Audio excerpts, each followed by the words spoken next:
My name is Clay Williams, and this is People Talks, presented by Canal Pursuit Productions. The idea behind People Talks is that everyone has a story, and everyone's story has value. People Talks is a mix of people with lived experience and people working in the fitness and mental health fields. This week's guest is Kristin Strackerjan. Kristin grew up on the East Coast and attended Dalhousie University for both her undergrad in physics and a follow-up diploma in meteorology. At the same time, she began her military career as an Air Force officer. As a result of her studies and the opportunities that the military life offered her, she's lived and trained in many different locations in Canada and abroad, some more remote than others. She also managed to squeeze in a master's degree in remote sensing, as well as marriage and 3 kids. Shortly before her retirement from the military, Kristin ran for Municipal Council in 2018 and has served as a Municipal Councillor in North Grenville since then. She's now a public servant with Natural Resources Canada and is enjoying more time closer to home with her family. Welcome to People Talks. Thank you very much. Nice to be here. I met Kristin on the Canal Pursuit as we were going through Kemptville, and we had recorded a video, and that was honestly one of the toughest one to edit because of the rain. Julianne was standing in the rain under the umbrella, and that's right. but we got the sound out, and it was okay. One of the things I noticed that we briefly talked about is the T-shirt you were wearing on that day, and a little bit of background. It kind of piqued my interest about why you would wear that T-shirt. There's got to be more of a story there, right? Yeah, the T-shirt that I was wearing, for anybody who's watching this, will help clarify that. It had "Roar Back" was written on it, and it has the Nova Scotia flag included in it. And it's a campaign that I heard about when I was traveling, visiting family back in Nova Scotia this summer, and it really piqued my curiosity as to what this was about. And it's really meant to be a position, an empowering position to take, that, you know, when you are struggling and there are challenges, especially when we're looking at what's come up in the last 18 months and a lot of the feelings of isolation and so on that's come up, that it's really meant to say, you know, that it's sort of that kind of fight back position, to roar back against and really try and take some control over what you have and try and own your situation, and all of that is combined into a lot of what we talk about when we talk about mental health and how to road towards mental wellness and making those changes in your own personal life. So it was one that I looked at and said, this is a cause worthy to support, and I got a nice T-shirt out of it as well. But yeah, absolutely. Yeah, nice. It's like a little change of attitude from surviving the pandemic to thriving in the pandemic, right? Yeah.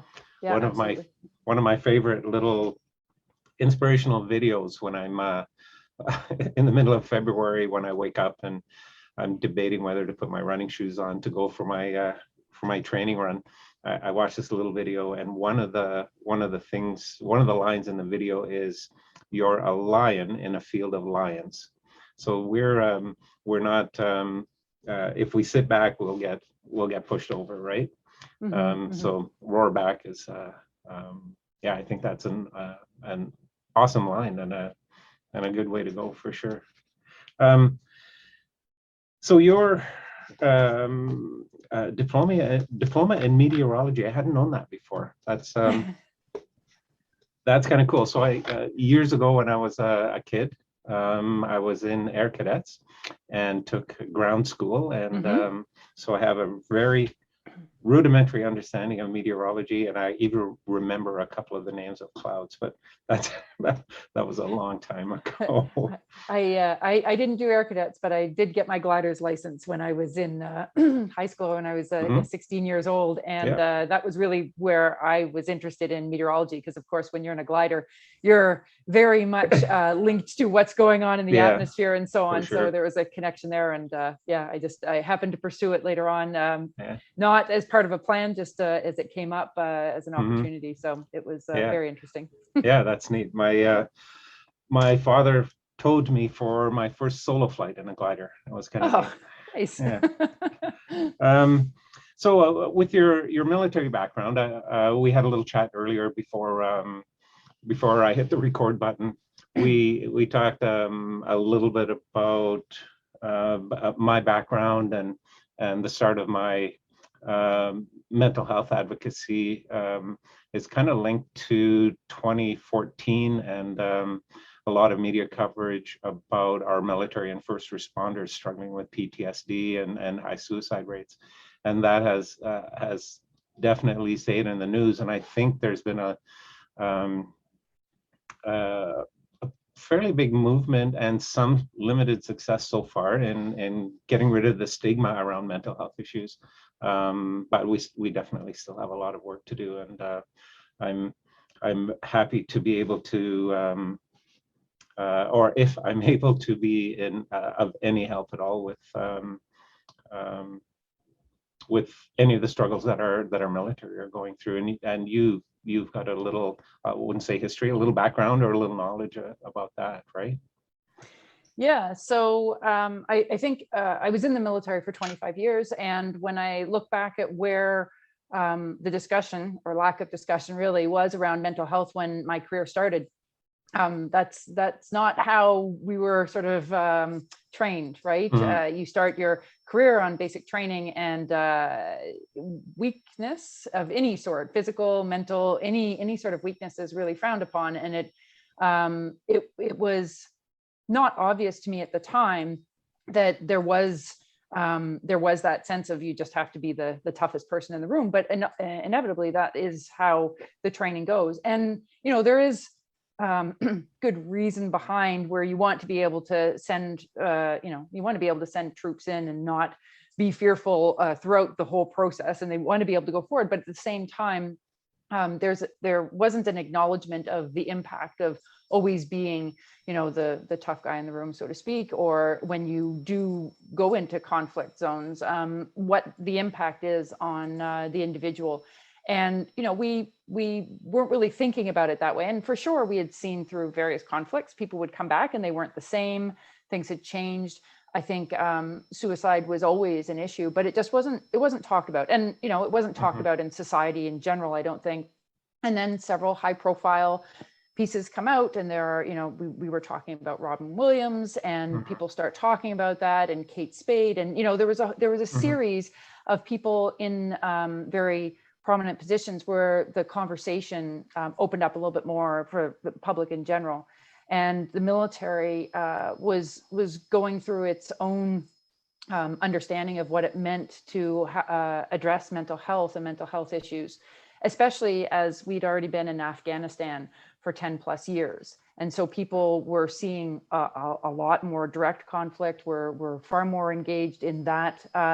And we were moving forward and saying, well, what happens when people come back? And unfortunately, I do know people who have died by suicide as a result of their military service, some who have very extreme PTSD as a result, and came back struggling. And so, how we can have those conversations and still be able to recognize what it means to be in the military and how you marry all those different complicated pieces together and remain effective has been very challenging. I think that, as much as we're dismantling sort of that old boys club mentality, at the same time, we're also looking at what it means to be mentally as well as physically fit for military service. And it's been I think a very good progress. A lot of progress has been made on this. Still a long ways to go, but there are far more conversations about mental health and individuals who are struggling willing to come forward and seek help as well, and also the identification of those struggles even when people don't realize it themselves. So it's been a lot of work, especially over the last decade. There's been a lot that's come out for sure. Yeah, it's kind of interesting when you think about that situation. I was just thinking about military 400 years ago. If you're in training and you break a bone, you're out. Right? There's not the consideration that you can heal that or repair that. Now, if you're in training and you break a bone, you heal that up and take care of that. Mental health is kind of viewed that same, or has been in the past, but viewed that same way. If there's a mental health issue, that's the next step is the exit door, right? As opposed to getting a good diagnosis and finding a treatment and making that work with the mission that's required, or with the characteristics of your service and your personality to make that work, right? I think there's a lot of conversations that are going to be centered around that, I think, right? Yeah, I think we've had we do benefit from a somewhat separate medical system in the military. And so in some respects, we've had an opportunity to make sure that we have professionals that are focused on what military service is and what kind of circumstances people would find themselves in. And I think having access to professionals, mental health professionals who are a little bit more in tune to that aspect, I think has helped as well, because it makes it a little bit less about, simply going to see a therapist or a psychotherapist or whomever, downtown, that is used to dealing with, family struggles or something like that, that it's, that there's a little bit more to that, and they can, so that the conversation can progress in a different way, I think more naturally, because they have a background and an understanding beyond, I'll say, simply mental health, right? It's a little bit more specific. Yeah, that makes a lot of sense. It's a from the let's say therapist or doctor's viewpoint, it's a fairly specific, let's say, demographic or client group or whatever, right? Yeah, that's interesting. I hadn't thought about that before. So you're currently involved with Natural Resources Canada, and what does that look like? What are you doing with natural resources? I took the opportunity to use my schooling in remote sensing to sort of work on projects that were a little bit more focused on that. So I'm in a very technical position, managing a team that really looks at geospatial data and making that kind of stuff available to Canadians. And so, big word for just stuff you put on a map. The COVID dashboards are one of those examples that everybody would have in their recent memory, that if you're looking up to see where hotspots were, or a number of cases across Canada, and there was a map with data overlaid, that it's that kind of work that we're involved with, but for all sorts of different information that we would want to have related to different communities or different areas of Canada and so on. Wow, that's kind of cool. So one of the things that I had to become good at was keeping track of our runners. And in order to do that, I've needed mobile access to maps, and I created the route for the canal pursuit initially using Google Earth and Google Street View.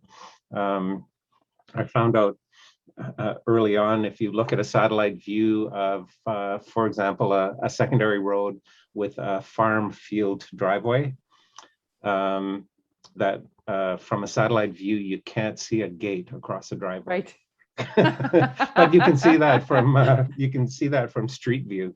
So you can't park an RV there. Oh, yeah, I can. The gate. There's no gate. But it's an interesting field for sure. I've as a result of organizing the canal pursuit, I was approached to help organize a relay run from Peterborough down to Mexico, following the migration path of monarch butterflies.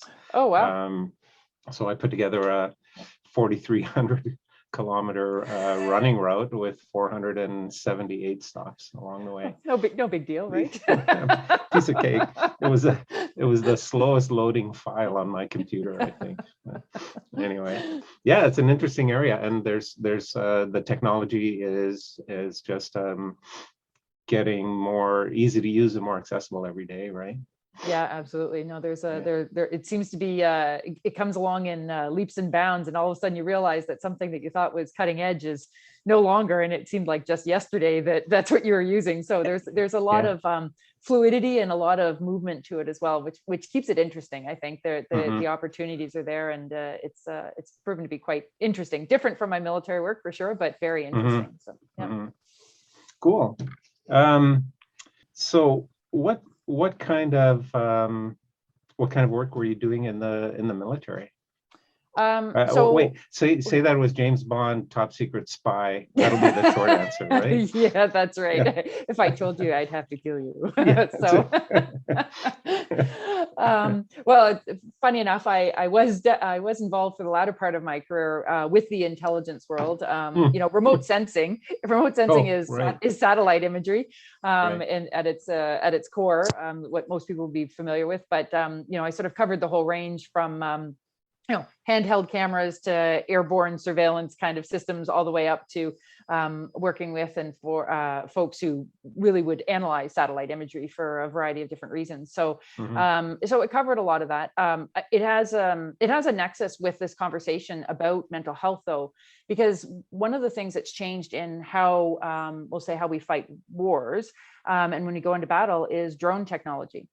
And drones, everybody has an opinion about what that looks like, what that means. You can, you know, buy them at, I don't know, Best Buy and, you know, fly them around your yard, take photos and that kind of thing to have some video.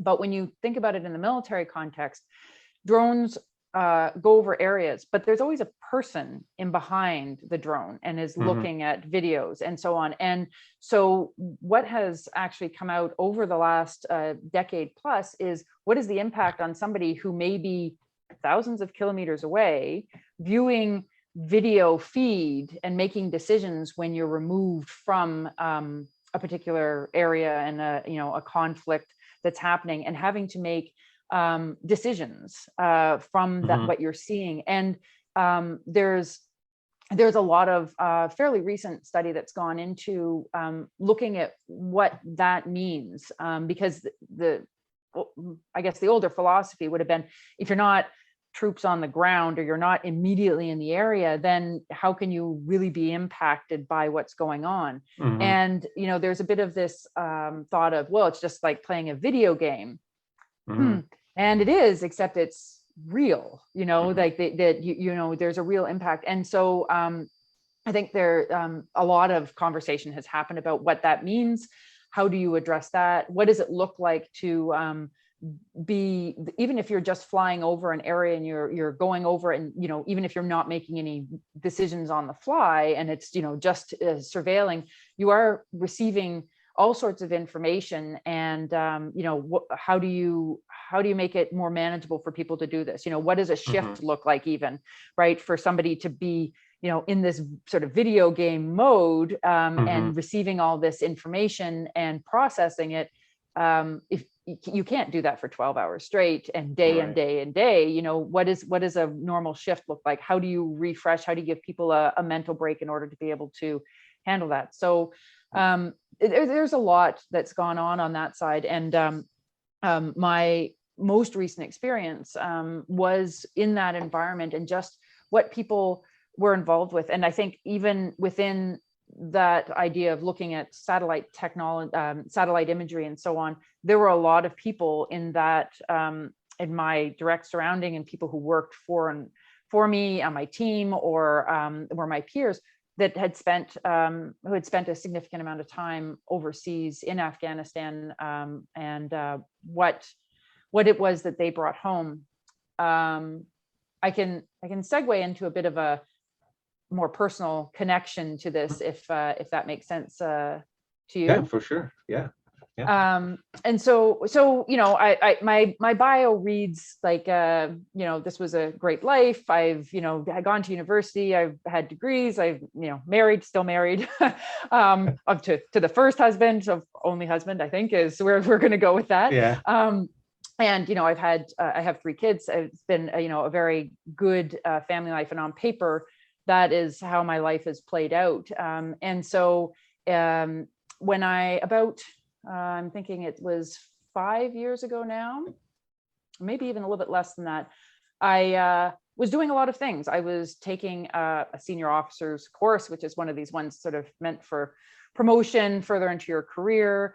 So it was a lot of time that I had to devote to, research, study, reading, writing papers. My kids were all under 10 at that point.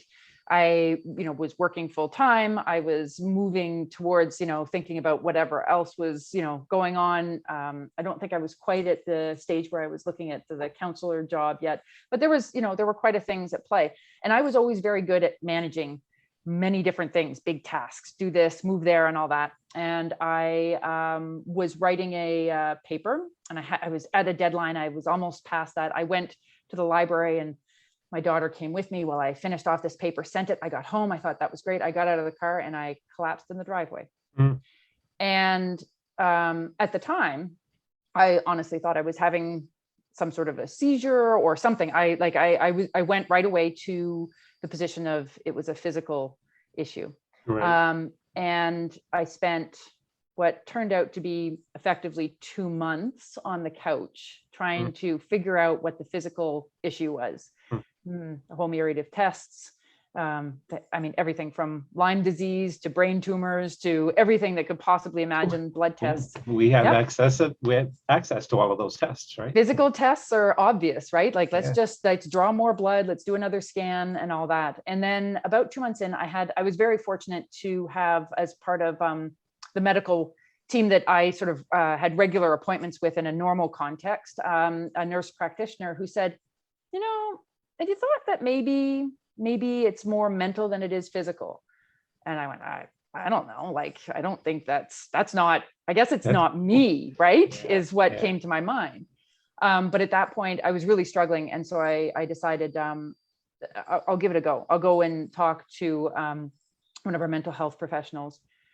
And I got in to see him, and it was a very intense, very quick conversation. And he said, okay, so this is where things need to go. You get outside and do, at least half an hour of get out, walk, just do some physical activity. He said, because that in itself, all the good juices flow when you're active. When you're sitting still, they don't flow at all. Like, it's an on-off switch, right? And he said, you don't have to go run a marathon, but you do need to get out. So I said, okay, I can force myself to do that. And then, it was a conversation about, appropriate medication to help manage some of the anxiety, because at that time he also said, therapy needs to be part of where you go next. This will be helpful, and you will be able to progress through this. But, without medication, you probably won't be receptive to the therapy at all, given what your current state is. So, let's try and find that right balance. And so I left thinking, okay, I can do this and I could do the walks. I picked up my prescription and I had that available, and it probably took me 2 weeks before I took any of the medication. I would literally have it in my hand in front of my mouth, and I could not bring myself to do that. And it was something I had never encountered before, because I'm as a scientist, as a science-minded, science-focused person, it was always, well, do what makes the most sense. And you don't have to, you don't have to get in between that, right? You can trust the science. And I did, in my mind, I trusted it. But at the same time, I was blocking it because, well, if I'm taking this, what am I admitting, I guess? What does this say? Yeah, suddenly it's a thing. It was a thing. Yeah. I did eventually take it, and it did make things better in a lot of different ways, and helped quell some of the overall anxiety where things were headed. And, I did go through therapy with a very wonderful therapist, and it was over many months, many months, to unpack things. And, at the end of the day, it was, it was a lifetime ago of events that needed to be unpacked. And I think I left every session questioning what this all meant. Why were we having those conversations? That can't be what this is all about. And then I would figure out, okay, well, we got through that one. Next week it'll be something different. And it wouldn't have been. It would pick up where we left off, because it was legitimate. There was really something that needed to be talked about, and we went through all of that. And I think I'm very thankful. I mean, in the grand scheme of things, my mental health issues were not as extreme as what a lot of other people go through, and certainly people that I know quite personally and quite well from my military experience had gone through a lot more, and were going through very different struggles. But it was very real for me, and it impacted my ability to function normally with my family. I missed a lot of work. There was a lot, right? Yeah. And so I was lucky that I had that access to that medical professional who stopped and went, maybe we should try something different. And we went down that path. So so it had a real connection for me that has stuck with me. It really, I can't not recognize that was what I went through, and being able to see that in other opportunities, and whether it's a simple act of buying that Roar Back t-shirt, and putting some funds towards, helping in a real way to improve access to mental health care, so that maybe the first question wasn't, let's run a bunch of tests, to do blood work and scans. Maybe the first question can be, hey, let's talk about this as well, and you can do that at the same time, and that it would be as easy to do that at the same time than it was what I went through. And I think it still is in most cases. It's we don't have a very robust medical health system that would cover all of the options and all the possibilities. Yeah, it's so compartmentalized, right? There's our physical health, there's our mental health, and they're different buildings even. Right? Absolutely. It's pretty wild that a mental health issue has such a sudden and severe physical effect, right? And I think conversations like this, I think this is fantastic, putting it out there, just talking about mental health and what is out there. And I found that since my own personal experience, having put it out there and just deciding I'm not going to hide behind this. I'm not going to say, well, that was a few years ago, I'm better now and everything's done. That I would try and be open with my own experiences. And it's come up in a surprising number of ways where people have gone, hey, I don't know what you've done, but when I get up in front of this group when I'm normally used to teaching, but I haven't done it in a long time, I'm really start to feel that, that pressure, that panic coming on. Did you learn any techniques? And I mean, I'm not a professional, but I can just say, well, I use this breathing technique. I use this one all the time when I'm starting to feel all of that bubbling up again, and maybe this will work for you. And this works for me, right? It works for me. And oftentimes they don't necessarily even need to use it, but just talking about through that sort of gives them that sort of, right, I'm not the only one who feels like this. And you can sort of take that deep breath, and you can go back to even just a conversation that you've had with a friend or a colleague. We had, as I was still going through the therapy sessions, I attended a mental health first aid course. And so there's an incredible woman who has a Broad Mind, I think is the name of her business. And she, it evolved out of her own experience and wanting to do more. And so she taught I think it was a 2-day course, and it was through military. It was mostly military people, and their spouses also attended. And it covered a whole range of things, but it really gave some, basic tools about mental health first aid.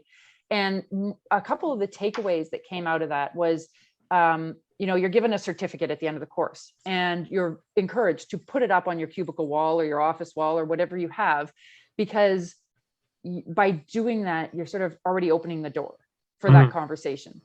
And I thought, okay, well, that'll be interesting. We'll see if anybody brings it up. And, I did have a colleague who said, like, what's the deal with that? What can you really do?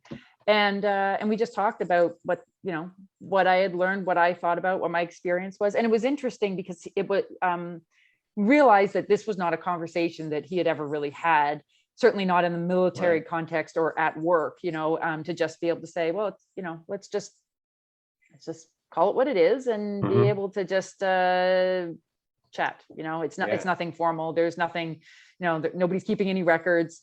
But know that part of this is also, I have, some idea of what some of the resources are that you could reach out to as well, that just to open that up.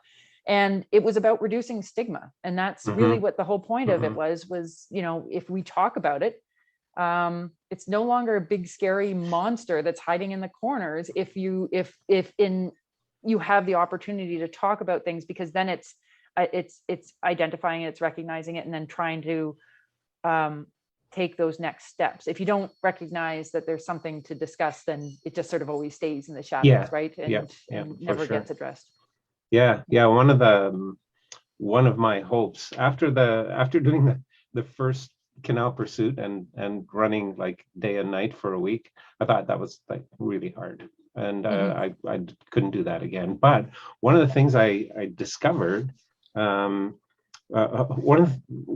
something that I did on that run was carry postcards. I don't know if I've got any handy here, but little postcards. I'm not sure if I had given you one when we went through. Yep. But every time I saw a person that was within shouting distance, I would approach them and say, "Hey, I'm running to Ottawa for mental health." Or as we approached Kemptville, "Hey, I ran from Kingston for mental health," and start a conversation. And the first year I probably had 25 or 30 conversations just with people on the street. And almost all of them said, yeah, I know a cousin, brother, mom, sister who's really struggling. And too many of them said they've lost someone to suicide. So the following year, I focused a lot more on running in the daytime instead of running at night when nobody's out, and having more conversations and talking with more people, kind of with the background idea that my right brain, that's the analytical logic, I forget which side, anyway, that my right brain says, okay, if I want to do something, I need to break it down to simple steps. If I want to end the stigma, I want to make people less uncomfortable talking about something. And one way to do that is to have them hear the topic, hear someone else talking about the topic. Then if someone else talked about it, then it might be okay for me to talk about it. So with that in mind, I just talk to as many people as I can about mental health, right? Yeah, I think I think that's the best thing that anybody who's not a professional in this field can do, is really just being willing to put it out there and acknowledge their own experiences, acknowledge what it is that they've encountered, whether they've lost somebody to suicide as well.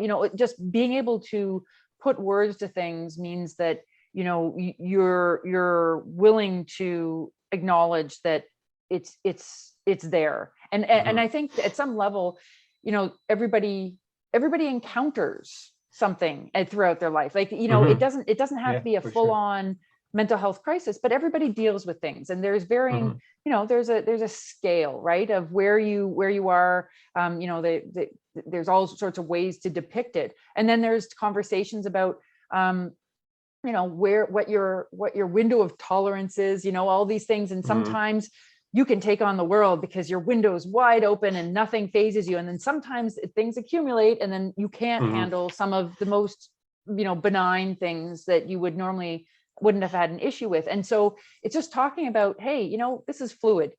Just because it's okay today and it's not okay tomorrow and you move through, that's fine. That's kind of accepting just life, right? That everybody's going to encounter these challenges for a variety of different reasons. And sometimes it's, baggage that finally catches up with you. And other times it's just because, there's something that happens in real time that, you need to deal with, and having those tools. I think one of the things that I am very grateful for, aside from having dealt with that mental health, real sort of crisis that I was in, and going through therapy and so on, was when COVID hit and we all had to come home and we all were in our own bubbles. We didn't see anybody outside of our families. And I recognize I have a very good family life, but being able to deal with the stress that came from, my kids not being in school and being at home all the time and having to work remotely, not having that personal connection with my team anymore, and all of those things, is that I did go back to the tools that I now had in my toolbox to address stress and manage things, and being able to manage my own feelings and thoughts about things, but because I was given those tools. Right. And I think a lot of people, when COVID hit, had never needed those tools, didn't know they needed them, and then the struggle was hard, but it became even harder because then they were trying to do it on their own and nobody was there to really help them out and give those tools. So I think COVID has perhaps highlighted once again what mental health supports look like, and where we need to have a really good system in place to be able to help people on normal days or in pandemic days, right? That it highlighted where there were significant gaps for people in a variety of different settings, but just what those gaps were. Yeah, for sure.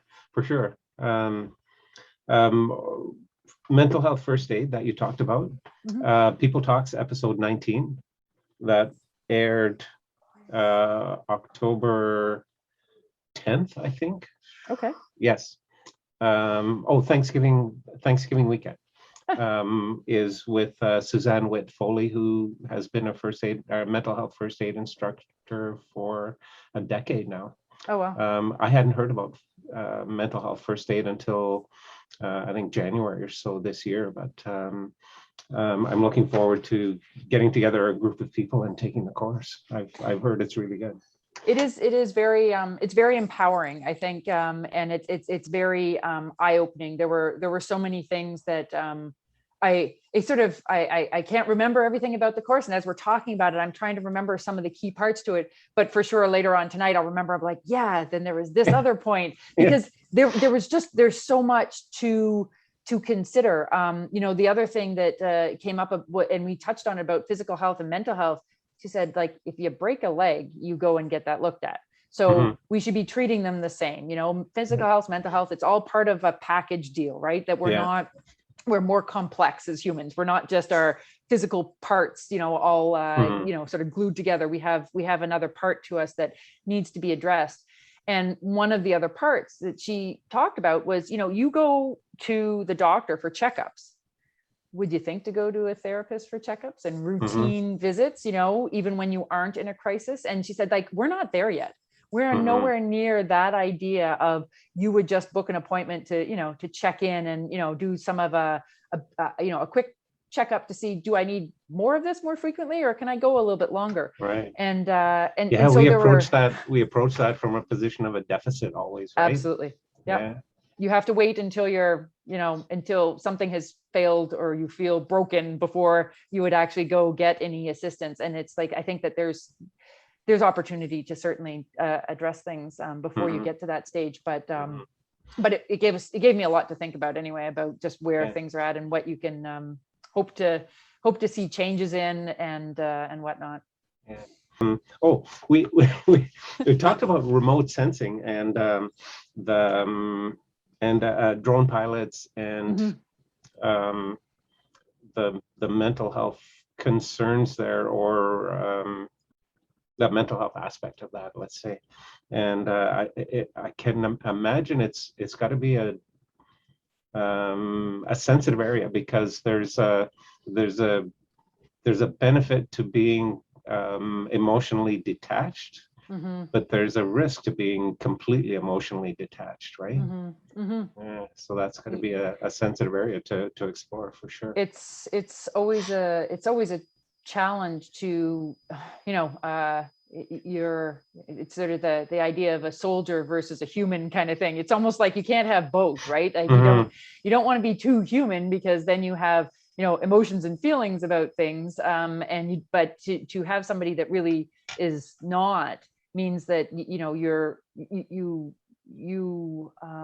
lose what is great about being human Right. if you don't acknowledge those other pieces as well, because I think it makes it more complicated for sure, because it's nice to have decision making that's ones and zeros, yeses and nos, and when you bring in being a human, it's like everything but often, and you have to be able to make a decision there. But the technology, and that's sort of that whole idea of how technology makes things better. Like it evolves into all sorts of other conversations. I'm sure there's lots of PhD work going on just on this topic alone. Yeah, I imagine. Because technology doesn't always make things better. It can enable certain things, and it can make things a lot worse. And I think in the example of a drone pilot, it not necessarily that it makes it worse, but it makes it very different, and that needs to be acknowledged and addressed in what that difference is. Yeah, the conversation is really heating up about social media. That's for another show. Yeah. But you're right. Social media, another great piece of technology. Yeah. Tools. I was going to talk about tools. Yes. So mental health first aid. And I think after my conversation with Suzanne, we just had kind of an overview of what's involved with mental health first aid. And definitely some tools are come out of it, but I think from what I understand, almost anyone would benefit from it, and it's not a high-tech thing. It's not there aren't any instruments that you need to learn how to use. There's not the mental health revision 5 or edition 5 manual that you have to read. It's a personal connection thing, right? That's yeah. And it was it sort of is the same, similar to what you said about everyone has a story, is that when you sit in this room with other people who are taking the course, you realize that really that is true. Everybody does have a story, and everybody has some experience, connection to what mental health is. And when you break down those barriers, and then you start saying, what is it that we do with understanding this? And we did simple exercises of just communication, where you sit back to back and you tell the person, okay, this is what I want you to draw, and you have to tell the person who can't see you, just using your words, how to draw what you have in front of you. And you go from having a very simple stick person with a little house kind of thing, and the person, you see what they draw afterwards, and it's all over the place. But it's all about communication as being a key part to this, is that the words that you use, how you say things. We used to say committed suicide versus died by suicide, right? And just changing those words, changing that terminology, mental illness versus mental health. Like, there are small changes in how you say things that in and itself removes the stigma, right? Like, it's not punitive, it's not criminal.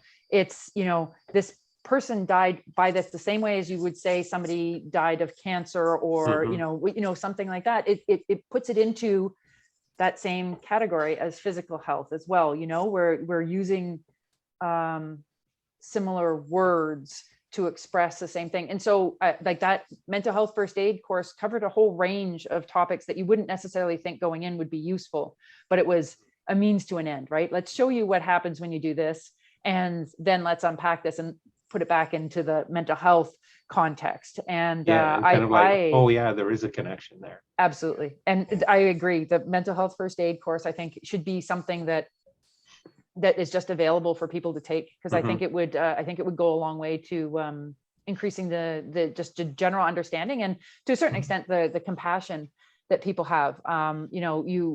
We have a tendency, and it's slowly starting to change, is that when people are having a mental health crisis, that there's this very negative association with it automatically, that it's just applied to it. And I think the more you understand about what is happening sort of behind the scenes, without being very medical or technical about it, you start to understand that there's compassion that goes a long way in various scenarios, right? That it doesn't have to be confrontational. I mean, there's a whole conversation about where, when you look at police officers and, going to a mental health call, and how Right. things have gone, terribly wrong Yeah. in circumstances. And, part of that is just where their training is Mhm. versus what a mental health professional would bring to it in their approach just to Mhm. that situation, right? The approach in Right. itself is a big part to that. So a lot, like I said, I'll remember it probably at midnight. Unfortunately, tonight I'll wake up and I'll remember all sorts of things about this training. But it was so good. It was so Yeah. good. So Yeah.